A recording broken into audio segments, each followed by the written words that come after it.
أعوذ بالله من الشيطان الرجيم. بسم الله الرحمن الرحيم. ألف لام را تلك آيات الكتاب وقرآن مبين ربما يود الذين كفروا لو كانوا مسلمين ذرهم يأكلوا ويتمتعوا ويلههم الأمل فسوف يعلمون وما أهلكنا من قرية إلا ولها كتاب معلوم ما تسبق من أمة أجلها وما يستأخرون وقالوا يا أيها الذي نزل عليه الذكر إنك لمجنون لو ما تأتينا بالملائكة إن كنت من الصادقين ما ننزل الملائكة إلا بالحق وما كانوا إذا منظرين إنا نحن نزلنا الذكر وإنا له لحافظون ولقد أرسلنا من قبلك في شيع الأولين وما يأتيهم من رسول إلا كانوا به يستهزئون كذلك نسلكه في قلوب المجرمين لا يؤمنون به وقد خلت سنة الأولين ولو فتحنا عليهم بابا من السماء فظلوا فيه يعرجون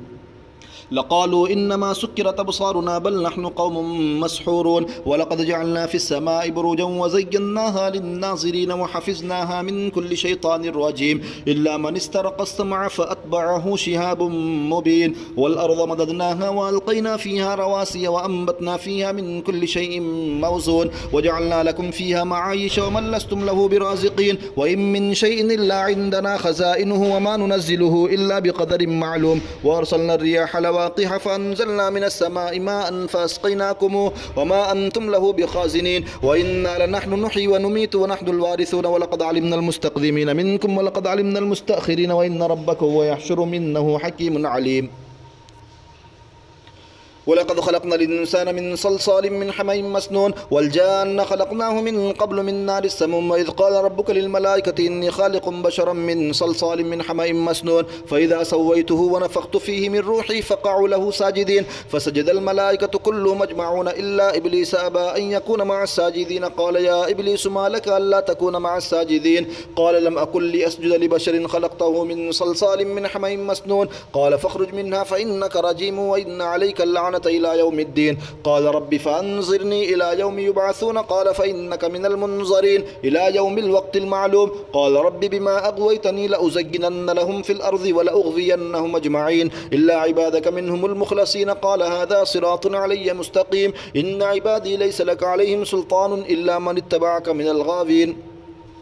وإن جهنم لموعدهم أجمعين لها 7 أبواب لكل باب منهم جزء مقسوم إن المتقين في جنات وعيون ادخلوها بسلام آمنين ونزعنا ما في صدورهم من غل إخوانا على سرر متقابلين لا يمسهم فيها نصب وما هم منها بمخرجين نبئ عبادي أني أنا الغفور الرحيم وأن عذابي هو العذاب الأليم ونبئهم عن ضيف إبراهيم إذ دخلوا عليه فقالوا سلاما قال إنا منكم مجلون قالوا لا توجل إنا نبشرك بغلام عليم قال بشرتموني على أن مسني الكبر فبما تبشرون قالوا بشرناك بالحق فلا تكن من القانطين قال ومن يقنط من رحمة ربه إلا الضالون قال فما خطبكم أيها المرسلون قالوا إنا أرسلنا إلى قوم مجرمين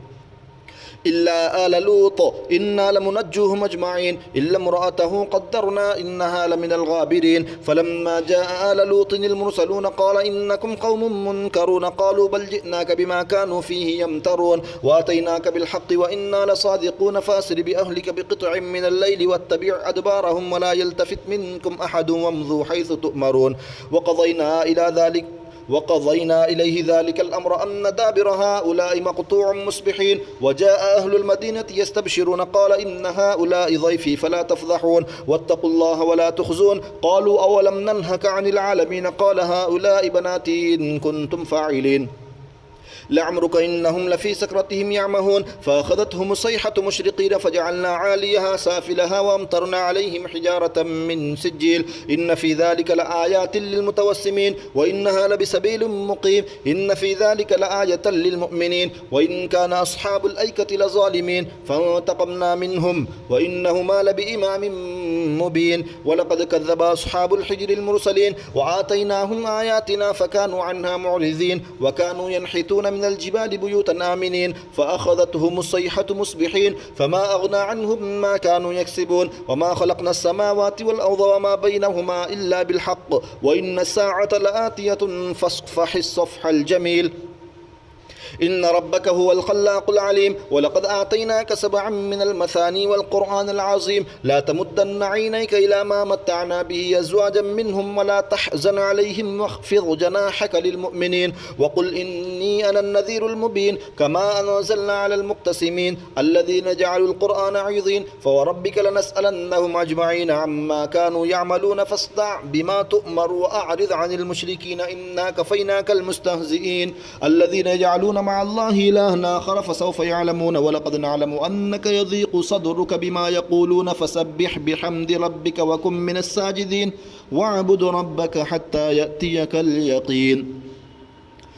بسم الله الرحمن الرحيم. أتى أمر الله فلا تستعجلوه سبحانه وتعالى عما يشركون ينزل الملائكة بالروح من أمره على من يشاء من عباده أن أنذروا أنه لا إله إلا أنا فاتقون خلق السماوات والأرض بالحق تعالى عما يشركون خلق الإنسان من نطفة فإذا هو خصيم مبين والأنعام خلقها لكم فيها دفء ومنافع ومنها تأكلون ولكم فيها جمال حين تريحون وحين تسرحون وتحملوا أثقالكم إلى بلد لم تكونوا بالغيه إلا بشق الأنفس إن ربكم لرؤوف رحيم والخيل والبغال والحمير لتركبوها وزينة ويخلق ما لا تعلمون وعلى الله قصد السبيل ومنها جائر ولو شاء لهداكم أجمعين هو الذي ينزل من السماء ماء لكم منه شراب ومنه شجر فيه تسيمون ينبت لكم به الزرع والزيتون والنخيل والأعناب ومن كل الثمرات إن في ذلك لآية لقوم يتفكرون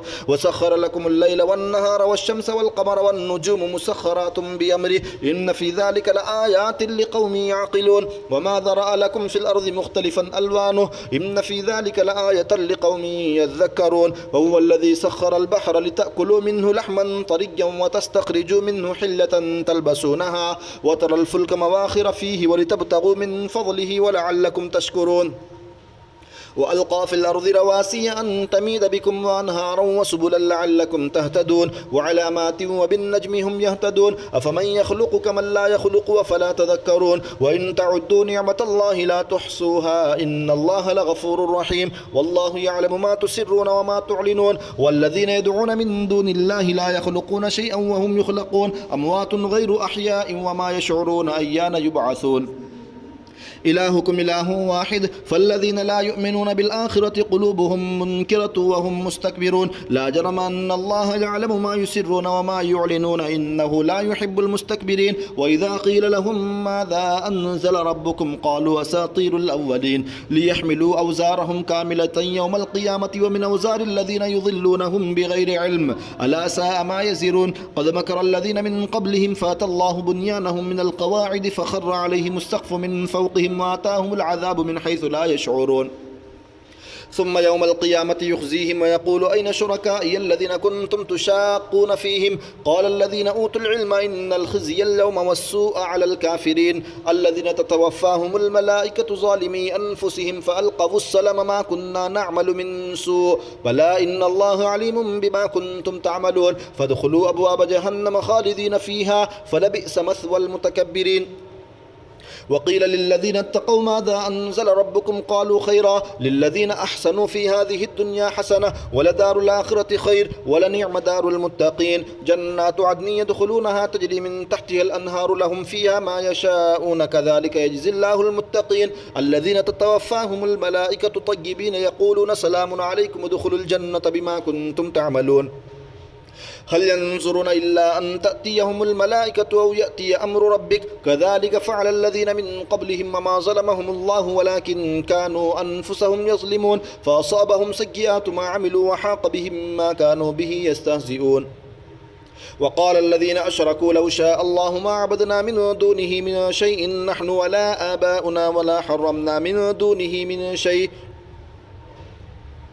كذلك فعل الذين من قبلهم فهل على الرسل إلا البلاغ المبين ولقد بعثنا في كل أمة رسولا أن يعبدوا الله واجتنبوا الطاغوت فمنهم من هدى الله ومنهم من حقت عليه الضلالة فسيروا في الأرض فانظروا كيف كان عاقبة المكذبين إن تحرص على هداهم فإن الله لا يهدي من يضل وما لهم من ناصرين وأقسموا بالله جهد أيمانهم لا يبعث الله من يموت بلى وعدا عليه حقا ولكن أكثر الناس لا يعلمون ليبين لهم الذي يختلفون فيه وليعلم الذين كفروا أنهم كانوا كاذبين إنما قولنا لشيء إذا أردناه أن نقول له كن فيكون والذين هاجروا في الله من بعد ما ظلموا لنبوئنهم في الدنيا حسنة ولأجر الآخرة أكبر لو كانوا يعلمون الذين صبروا على ربهم يتوكلون وما أرسلنا من قبلك إلا رجالا نوحي إليهم فاسألوا أهل الذكر إن كنتم لا تعلمون بالبينات والزبر وأنزلنا إليك الذكر لتبين للناس ما نزل إليهم ولعلهم يتفكرون أفأمن الذين مكروا السيئات أن يخسف الله بهم الأرض أو يأتيهم العذاب من حيث لا يشعرون أو يأخذهم في تقلبهم فما هم بمعجزين أو يأخذهم على تخوف فإن ربكم لرؤوف رحيم أولم يروا إلى ما خلق الله من شيء يتفجأ ظلاله عن اليمين والشمائل سجدا لله وهم داخرون ولله يسجد ما في السماوات وما في الأرض من دابة والملائكة وهم لا يستكبرون يخافون ربهم من فوقهم ويفعلون ما يؤمرون. سجدة تلاوة. الله أكبر الله أكبر. وقال الله لا تتخذوا إلهين اثنين إنما هو إله واحد فإياي فارهبون وله ما في السماوات والأرض وله الدين واصبا أفغير الله تتقون وما بكم من نعمة فمن الله ثم إذا مسكم الضر فإليه تجأرون ثم إذا كشف الضر عنكم إذا فريق منكم بربهم يشركون ليكفروا بما آتيناهم فتمتعوا فسوف تعلمون ويجعلون لما لا يعلمون نصيبا مما رزقناهم تالله لتسألن عما كنتم تفترون ويجعلون لله البنات سبحانه ولهم ما يشتهون وإذا بشر أحدهم بالأنثى ظل وجهه مسودا وهو كظيم يتوارى من القوم من سوء ما بشر به أيمسكه على هون أم يدسه في التراب ألا ساء ما يحكمون للذين لا يؤمنون بالآخرة مثل السوء ولله المثل الأعلى وهو العزيز الحكيم ولو يؤاخذ الله الناس بظلمهم ما ترك عليها من دابة ولكن يؤخرهم إلى أجل مسمى فإذا جاء أجلهم لا يستأخرون ساعة ولا يستقدمون ويجعلون لله ما يكرهون وتصف ألسنتهم الكذب أن لهم الحسنى لا جرم أن لهم النار وأنهم مفرطون تالله لقد أرسلنا إلى أمم من قبلك فزين لهم الشيطان أعمالهم فهو وليهم اليوم ولهم عذاب أليم وما أنزلنا عليك الكتاب إلا لتبين لهم الذي اختلفوا فيه وهدى ورحمة لقوم يؤمنون والله أنزل من السماء ماء فأحيا به الأرض بعد موتها إن في ذلك لآية لقوم يسمعون وإن لكم في الأنعام لعبرة نسقيكم مما في بطونه من بين فرث ودم لبنا خالصا سائغا للشاربين ومن ثمرات النخيل والأعناب تتخذون منه سكرا ورزقا حسنا إن في ذلك لآية لقوم يعقلون وأوحى ربك إلى النحل أن اتخذي من الجبال بيوتا ومن الشجر ومما يعرشون ثم كلي من كل الثمرات فاسلكي سبل ربك ذللا يخرج من بطونها شراب مختلف ألوانه فيه شفاء للناس إن في ذلك لآية لقوم يتفكرون والله خلقكم ثم يتوفاكم ومنكم من يرد إلى أرذل العمر لكي لا يعلم بعد علم شيئا إن الله عليم قدير والله فضل بعضكم على بعض في الرزق فما الذين فضلوا براد رزقهم على ما ملكت أيمانهم فهم فيه سواء أفبنعمة الله يجحدون والله جعل لكم من أنفسكم أزواجا وجعل لكم من أزواجكم بنين وحفدة ورزقكم من الطيبات أفبالباطل يؤمنون وبنعمة الله هم يكفرون ويعبدون من دون الله ما لا يملك لهم رزقا من السماوات والأرض شيئا ولا يستطيعون فلا تضربوا لله الأمثال إن الله يعلم وأنتم لا تعلمون ضرب الله مثلا عبدا مملوكا لا يقدر على شيء ومن رزقناه منا رزقا حسنا رغبة فهو ينفق منه سرا وجهرا هل يستوون؟ الحمد لله بل أكثرهم لا يعلمون. وضرب الله مثلا الرجلين أحدهما أبكم لا يقدر على شيء وهو كل على مولاه أينما يوجهه لا يأتي بخير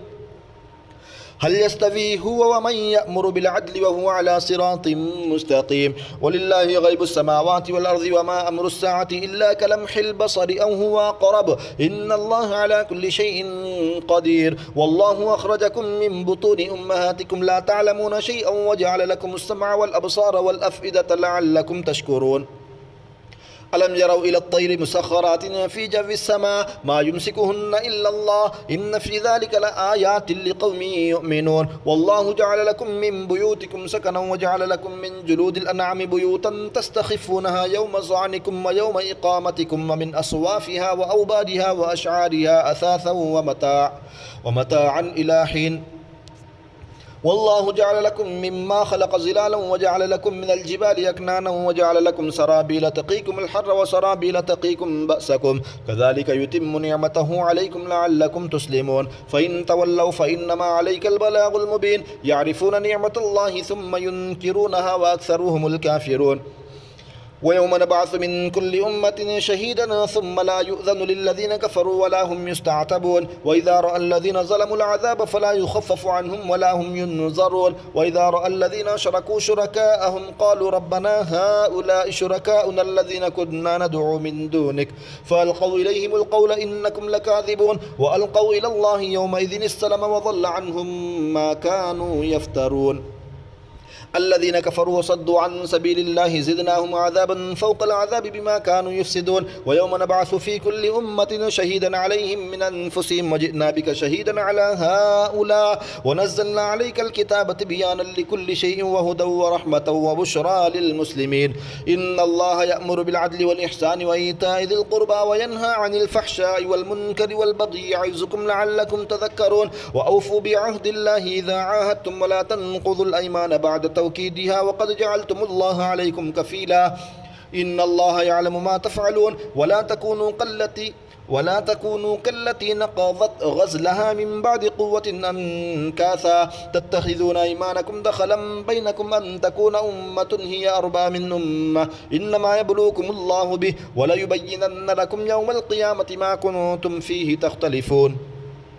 ولو شاء الله لجعلكم أمة واحدة ولكن يضل من يشاء ويهدي من يشاء ولتسألن عما كنتم تعملون. ولا تتخذوا أيمانكم دخلا بينكم فتزل قدم بعد ثبوتها وتذوقوا السوء بما صددتم عن سبيل الله ولكم عذاب عظيم. ولا تشتروا بعهد الله ثمنا قليلا إنما عند الله هو خير لكم إن كنتم تعلمون. ما عندكم ينفد وما عند الله باق ولنجزين الذين صبروا أجرهم بأحسن ما كانوا يعملون. من عمل صالحا من ذكر أو أنثى وهو مؤمن فلنحيينه حياة طيبة ولنجزينهم أجرهم بأحسن ما كانوا يعملون. فإذا قرأت القرآن فاستعذ بالله من الشيطان الرجيم إنه ليس له سلطان على الذين آمنوا وعلى ربهم يتوكلون إنما سلطانه على الذين يتولونه والذين هم به مشركون. وإذا بدلنا آية مكان آية والله أعلم بما ينزل قالوا إنما أنت مفتر بل أكثرهم لا يعلمون. قل نزله روح القدس من ربك بالحق ليثبت الذين آمنوا وهدى وبشرى للمسلمين. ولقد نعلم أنهم يقولون إنما يعلمه بشر لسان الذي يلحدون إليه أعجمي وهذا لسان عربي مبين. إن الذين لا يؤمنون بآيات الله لا يهديهم الله ولهم عذاب أليم. إنما يفتري الكذب الذين لا يؤمنون بآيات الله وأولئك هم الكاذبون. من كفر بالله من بعد إيمانه إلا من أكره وقلبه مطمئن بالإيمان ولكن من شرح بالكفر صدرا فعليهم غضب من الله ولهم عذاب عظيم. ذلك بأنه مستحب الحياة الدنيا على الآخرة وأن الله لا يهدي القوم الكافرين. أولئك الذين طبع الله على قلوبهم وسمعهم وأبصارهم وأولئك هم الغافلون لا جرم أنهم في الآخرة هم الخاسرون. ثم إن ربك للذين هاجروا من بعد ما فتنوا ثم جاهدوا وصبروا إن ربك من بعدها لغفور رحيم يوم تأتي كل نفس تجادل عن نفسها وتوفى كل نفس ما عملت وهم لا يظلمون وضرب الله مثلا قرية كانت آمنة مطمئنة يأتيها رزقها رغدا من كل مكان فكفرت بأنعم الله فأذاقها الله لباس الجوع والخوف بما كانوا يصنعون ولقد جاءهم رسول منهم فكذبوه فأخذهم العذاب وهم ظالمون فكلوا مما رزقكم الله حلالا طيبا واشكروا نعمة الله إن كنتم إياه تعبدون إنما حرم عليكم الميتة والدم ولحم الخنزير وما أهل لغير الله به فمن اضطر غير باغ ولا عاد فإن الله غفور رحيم ولا تقولوا لما تصف ألسنتكم الكذب هذا حلال وهذا حرام لتفتروا على الله الكذب إن الذين يفترون على الله الكذب لا يفلحون متاع قليل ولهم عذاب أليم وعلى الذين هادوا حرمنا ما قصصنا عليك من قبل وما ظلمناهم ولكن كانوا أنفسهم يظلمون ثم إن ربك للذين عملوا السوء بجهالة ثم تابوا من بعد ذلك وأصلحوا إن ربك من بعدها لغفور رحيم إن إبراهيم كان أمة قانتا لله حنيفا ولم يكن من المشركين شاكرا لأنعمه اجتباه وهداه إلى صراط مستقيم وآتيناه في الدنيا حسنة وإنه في الآخرة لمن الصالحين ثم أوحينا إليك أن اتبع ملة إبراهيم حنيفا وما كان من المشركين إنما جعل السبت على الذين اختلفوا فيه وإن ربك ليحكم بينهم يوم القيامة فيما كانوا فيه يختلفون ادع إلى سبيل ربك بالحكمة والموعظة الحسنة وجادلهم بالتي هي أحسن إن ربك هو أعلم بمن ضل عن سبيله وهو أعلم بالمهتدين وإن عاقبتم فعاقبوا بمثل ما عوقبتم به ولئن صبرتم لهو خير للصابرين واصبر وما صبرك إلا بالله ولا تحزن عليهم ولا تك في ضيق مما يمكرون إن الله مع الذين اتقوا والذين هم محسنون أعوذ بالله من الشيطان الرجيم بسم الله الرحمن الرحيم سبحان الذي يسرى بعبده ليلا من المسجد الحرام إلى المسجد الأقصى الذي باركنا حوله لنريه من آياتنا إنه هو السميع البصير وآتينا موسى الكتاب وجعلناه هدى لبني إسرائيل ألا تتخذوا من دوني وكيلا ذرية من حملنا مع نوح إنه كان عبدا شكورا وقضينا إلى بني إسرائيل في الكتاب لتفسدن في الأرض مرتين ولتعلن علوا كبيرا فإذا جاء وعد أولاهما بعثنا عليكم عبادا لنا أولي بأس شديد فجاسوا خلال الديار وكان وعدا مفعولا ثم رددنا لكم الكرة عليهم وأمددناكم بأموال وبنين وجعلناكم أكثر نفيرا إن أحسنتم أحسنتم لأنفسكم وإن أسأتم فلها فإذا جاء وعد الآخرة ليسوءوا وجوهكم وليدخلوا المسجد كما دخلوه أول مرة وليتبروا ما علوا تتبيرا عسى ربكم أن يرحمكم وإن عدتم عدنا وجعلنا جهنم للكافرين حصيرا إن هذا القرآن يهدي للتي هي أقوم ويبشر المؤمنين الذين يعملون الصالحات أن لهم أجرا كبيرا وأن الذين لا يؤمنون بالآخرة اعتدنا لهم عذابا أليما ويدعو الإنسان بالشر دعاءه بالخير وكان الإنسان عجولا وجعلنا الليل والنهار آيتين فمحونا آية الليل وجعلنا آية النهار مبصرة لتبتغوا فضلا من ربكم ولتعلموا عدد السنين والحساب وكل شيء فصلناه تفصيلا وكل إنسان ألزمناه طائره في عنقه ونخرج له يوم القيامة كتابا يلقاه منشورا اقرأ كتابك كفى بنفسك اليوم عليك حسيبا من اهتدى فإنما يهتدي لنفسه ومن ضل فإنما يضل عليها ولا تزر وازرة وزر أخرى وما كنا معذبين حتى نبعث رسولا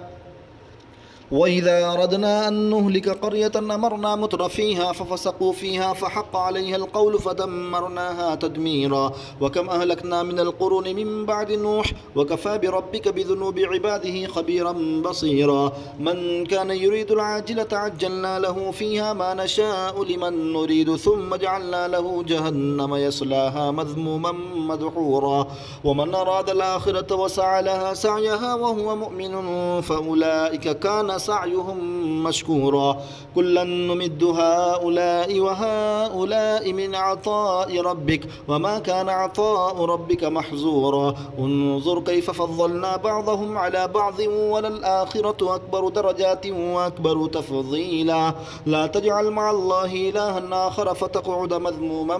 مخذولا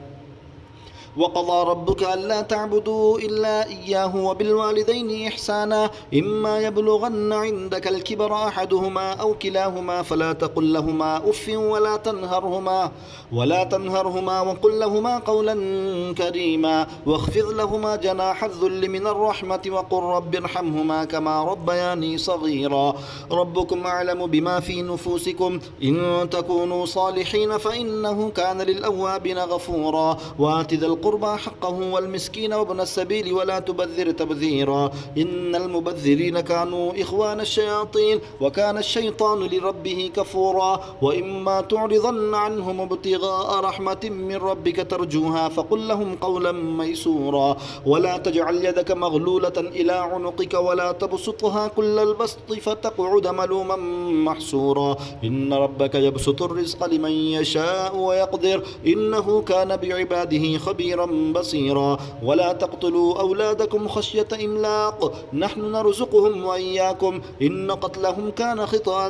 كبيرا ولا تقربوا الزنا إنه كان فاحشة وساء سبيلا ولا تقتلوا النفس التي حرم الله إلا بالحق ومن قتل مظلوما فقد جعلنا لوليه سلطانا فلا يسرف في القتل إنه كان منصورا ولا تقربوا مال اليتيم إلا بالتي هي أحسن حتى يبلغ أشده وأوفوا بالعهد إن العهد كان مسؤولا وأوفوا الكيل إذا كلتم وزنوا بالقسطاس المستقيم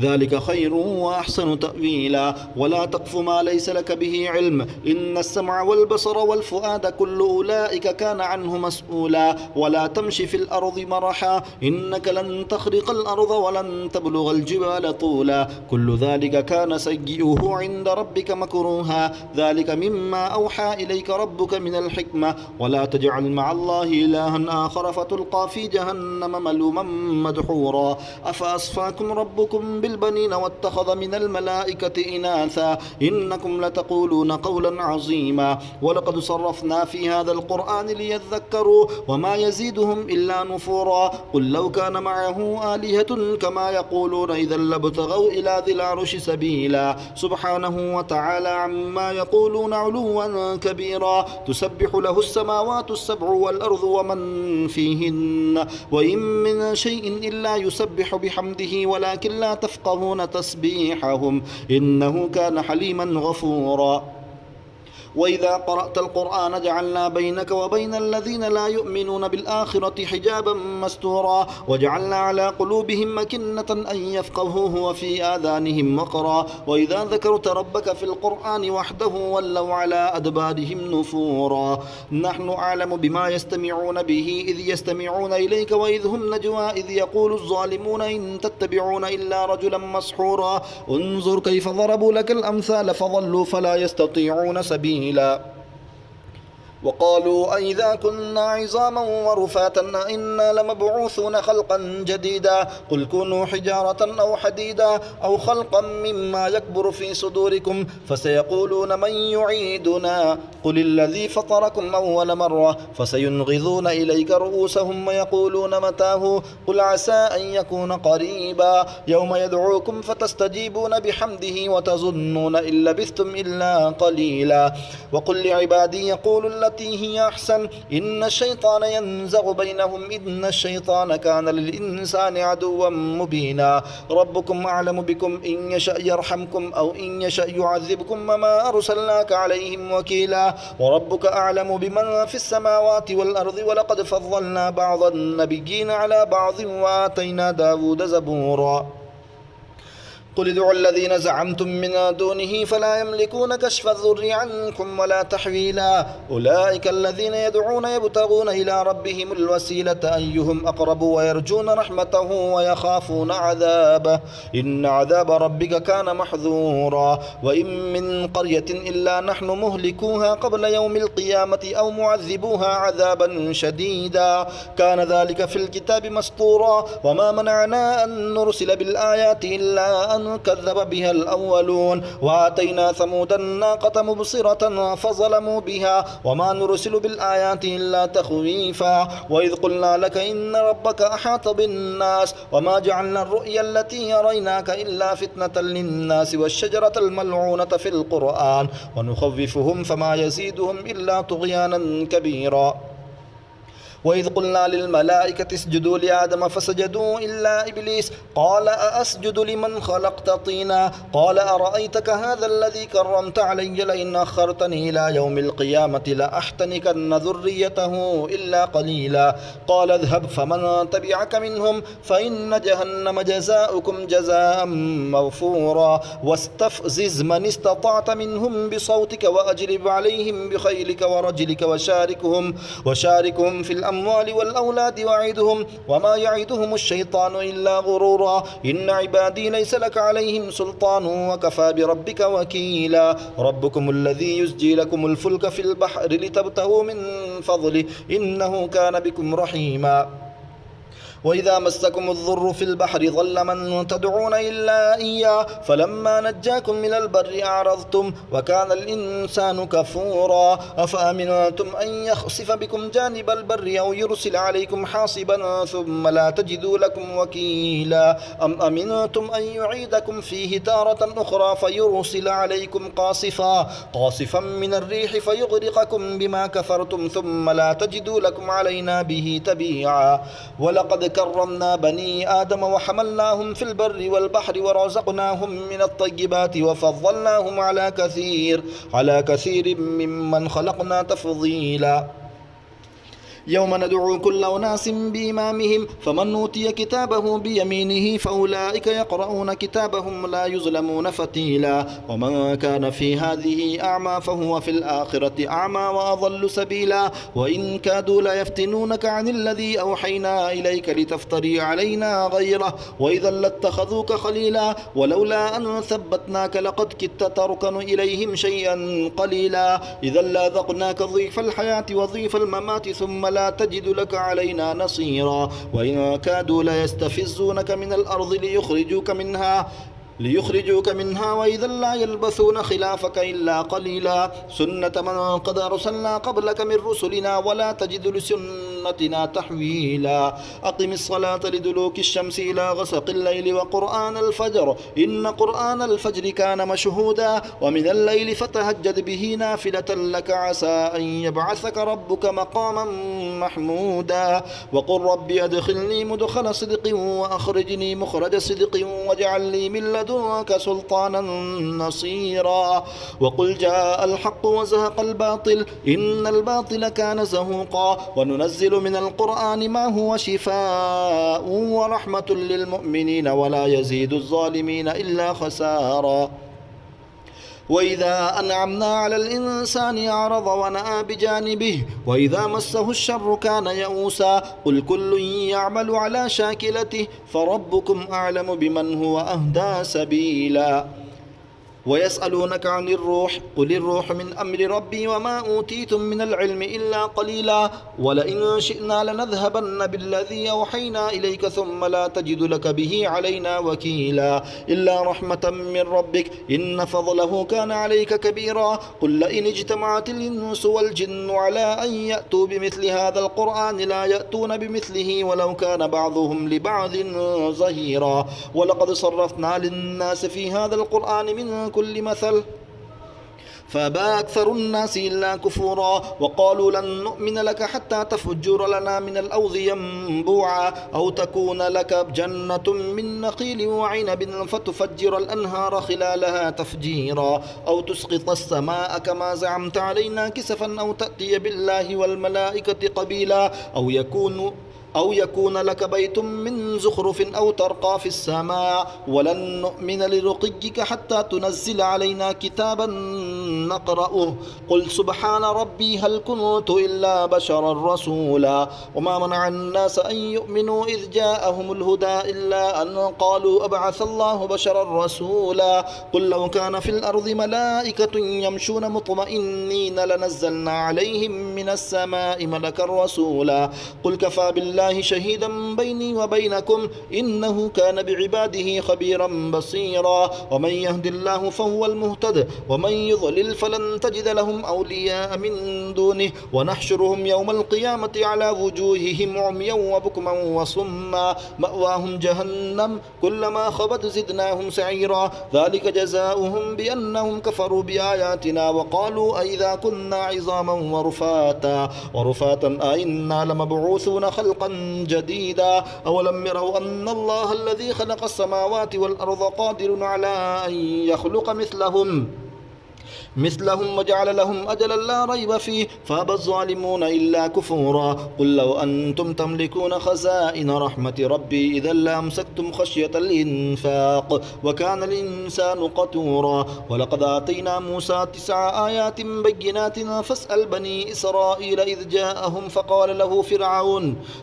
له فرعون إني لأظنك يا موسى مسحورا قال لقد علمت ما أنزل هؤلاء إلا رب السماوات والأرض بصائر وإني لأظنك يا فرعون مثبورا فأراد أن يستفزهم من الأرض فأغرقناه ومن معه جميعا وقلنا من بعده لبني إسرائيل اسكنوا الأرض فإذا جاء وعد الآخرة جئنا بكم لفيفا وبالحق أنزلناه وبالحق نزل وما أرسلناك إلا مبشرا ونذيرا وقرآنا وفرقناه لتقرأه على الناس على مكث ونزلناه تنزيلا قل آمنوا به أو لا تؤمنوا إن الذين أوتوا العلم من قبله إذا يتلى عليهم يخرون للأذقان سجدا ويقولون سبحان ربنا إن كان وعد ربنا لمفعولا ويخرون للأذقان يبكون ويزيدهم خشوعا. سجدة تلاوة. الله أكبر.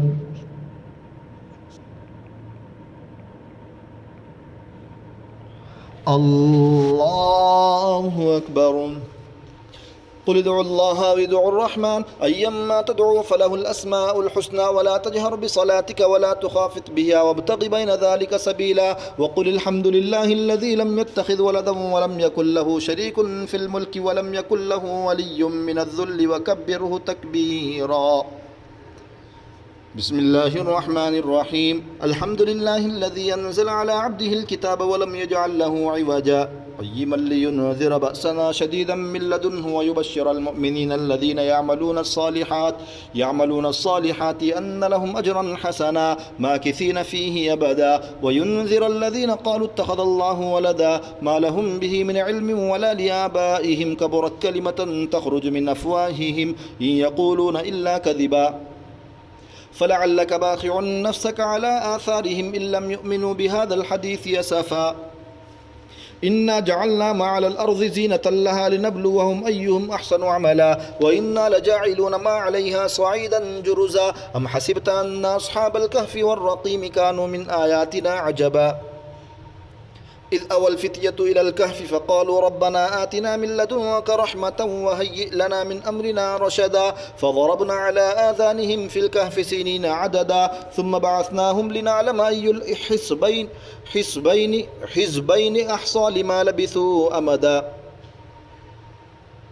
لنعلم أي الحزبين أحصى لما لبثوا أمدا نحن نقص عليك نبأهم بالحق إنهم فتية آمنوا بربهم وزدناهم هدى وربطنا على قلوبهم إذ قاموا فقالوا ربنا رب السماوات والأرض لن ندعو من دونه إلها لقد قلنا إذا شططا هؤلاء قوم اتخذوا من دونه آلهة لولا يأتون عليهم بسلطان بين فمن أظلم ممن افترى على الله كذبا وإذ اعتزلتموهم ما يعبدون إلا الله فأووا إلى الكهف ينشر لكم ربكم من رحمته ويهيئ لكم من أمركم مرفقا وترى الشمس إذا طلعت تزاور عن كهفهم ذات اليمين وإذا غربت تقرضهم ذات الشمال وهم في فجوة من ذلك من آيات الله من يهد الله فهو المهتد ومن يضلل فلن تجد له وليا مرشدا وتحسبهم أيقاظا وهم رقود ونقلبهم ذات اليمين وذات الشمال وكلبهم باسط ذراعيه بالوصيد لو اطلعت عليهم لوليت منهم فرارا ولملئت منهم رعبا وكذلك بعثناهم ليتساءلوا بينهم قال قائل منهم كم لبثتم قالوا لبثنا يوما أو بعض يوم قالوا ربكم أعلم بما لبثتم فبعثوا أحدكم بورقكم هذه إلى المدينة فلينظر أيها أزكى طعاما فليأتكم برزق منه وليتلطف ولا يشعرن بكم أحدا إنهم إن يظهروا عليكم يرجموكم أو يعيدوكم في ملتهم ولن تفلحوا إذا أبدا وكذلك عثرنا عليهم ليعلموا أن وعد الله حق وأن الساعة لا ريب فيها إذ يتنازعون بينهم أمرهم فقالوا ابنوا عليهم بنيانا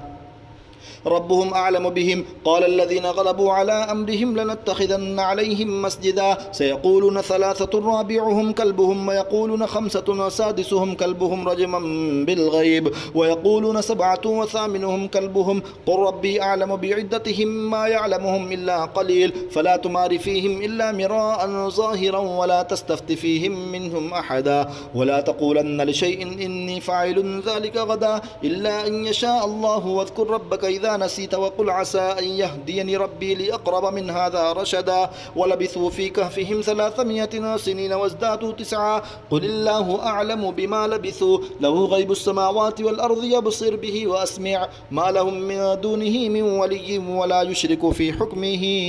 أحدا واتل ما أوحي إليك من كتاب ربك لا مبدل لكلماته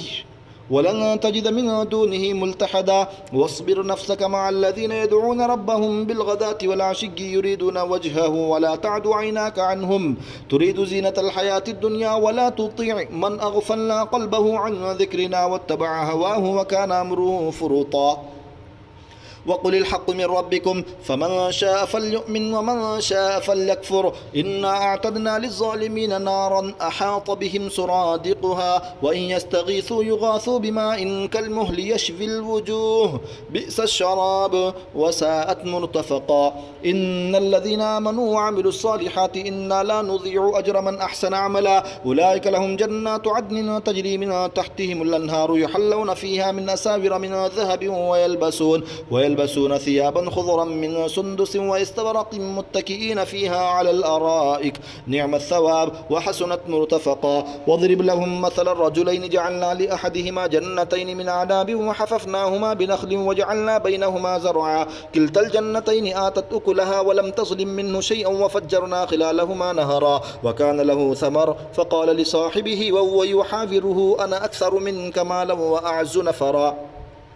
ودخل جنته وهو ظالم لنفسه قال ما أظن أن تبيد هذه أبدا وما أظن الساعة قائمة ولئن رددت إلى ربي لأجدن خيرا منها منقلبا قال له صاحبه وهو يحاوره أكفرت بالذي خلقك من تراب ثم من نطفة ثم سواك رجلا لكنه والله ربي ولا أشرك بربي أحدا ولولا إذ دخلت جنتك قلت ما شاء الله لا قوة إلا بالله الله إن ترني أنا أقل منك مالا وولدا فعسى ربي أن يؤتيني خيرا من جنتك ويرسل عليها حسبانا من السماء فتصبح صعيدا زلقا أو يصبح ماؤها غورا فلن تستطيع له طلبا وأحيط بثمره فأصبح يقلب كفيه على ما أنفق فيها وهي خاوية على عروشها ويقول يا ليتني لم أشرك بربي أحدا ولم تكن له فئة ينصرونه من دون الله وما كان منتصرا هنالك الولاية لله الحق هو خير ثوابا وخير عقبا واضرب لهم مثل الحياة الدنيا كماء إن أنزلناه من السماء فاختلط به نبات الأرض فأصبح هشيما تذروه الرياح وكان الله على كل شيء مقتدرا المال والبنون زينة الحياة الدنيا والباقيات الصالحات خير عند ربك ثوابا وخير أملا ويوم نسير الجبال وترى الأرض بارزة وحشرناهم فلم نغادر منهم أحدا وعرضوا على ربك صفا لقد جئتمونا كما خلقناكم أول مرة بل زعمتم أن لن نجعل لكم موعدا ووضع الكتاب فترى المجرمين مشفقين مما فيه ويقولون يا ويلتنا ما لهذا الكتاب لا يغادر صغيرة ولا كبيرة إلا أحصاها ووجدوا ما عملوا حاضرا ولا يظلم ربك أحدا وإذ قلنا للملائكة اسجدوا لآدم فسجدوا إلا إبليس كان من الجن ففسق عن أمر ربه أفتتخذونه وذريته أولياء من دوني وهم لكم عدو بئس للظالمين بدلا ما أشهدتهم خلق السماوات والأرض ولا خلق أنفسهم وما كنت متخذ المضلين عضدا ويوم يقول نادوا شركائي الذين زعمتم فدعوهم فلم يستجيبوا لهم وجعلنا بينهم موبقا ورأى المجرمون النار فظنوا أنهم واقعوها ولم يجدوا عنها مصرفا ولقد صرفنا في هذا القرآن للناس من كل مثل وكان الإنسان أكثر شيء جدلا وما منع الناس أن يؤمنوا إذ جاءهم الهدى ويستغفروا ربهم إلا أن تأتيهم سنة الأولين أو يأتيهم العذاب قبلا وما نرسل المرسلين إلا مبشرين ومنذرين ويجادل الذين كفروا بالباطل ليدحضوا به الحق واتخذوا آياتي وما أنذروا هزوا ومن أظلم ممن ذكر بآيات ربه فأعرض عنها ونسي ما قدمت يداه إنا جعلنا على قلوبهم أكنة أن يفقهوه وفي آذانهم وقرا وإن تدعوهم إلى الهدى فلن يهتدوا إذا أبدا وربك الغفور ذو الرحمة لو يؤاخذهم بما كسبوا لعجل لهم العذاب بل لهم موعد لن يجدوا من دونه موئلا وتلك القرى أهلكناهم لما ظلموا وجعلنا لمهلكهم موعدا وإذ قال موسى لفتاه لا أبرح حتى أبلغ مجمع البحرين أو أمضي حقبا فلما بلغا مجمع بينهما نسيا حوتهما فاتخذ سبيله في البحر سربا فلما جاوزا قال لفتاه آتنا غداءنا لقد لقينا من سفرنا هذا نصبا قال أرأيت إذ أوينا إلى الصخرة فإني نسيت الحوت وما أنسانيه إلا الشيطان أن أذكره واتخذ سبيله في البحر عجبا قال ذلك ما كنا نبغي فارتدا على آثارهما قصصا فوجدا عبدا من عبادنا آتيناه رحمة من عندنا وعلمناه من لدنا علما قال له موسى هل أتبعك على أن تعلمني مما علمت رشدا قال إنك لن تستطيع معي صبرا وكيف تصبر على ما لم تحط به خبرا قال ستجدني إن شاء الله صابرا ولا أعصي لك أمرا قال فإن اتبعتني فلا تسألني عن شيء حتى أحدث لك منه ذكرا فانطلقا حتى إذا ركبا في السفينة خرقها قال خرقتها لتغرق أهلها لقد جئت شيئا إمرا قال لم أقل إنك لن تستطيع معي صبرا قال لا تؤاخذني بما نسيت ولا ترهقني من أمري عسرا فانطلقا حتى إذا لقيا غلاما فقتله قال قتلت نفسا زكية بغير نفس لقد جئت شيئا نكرا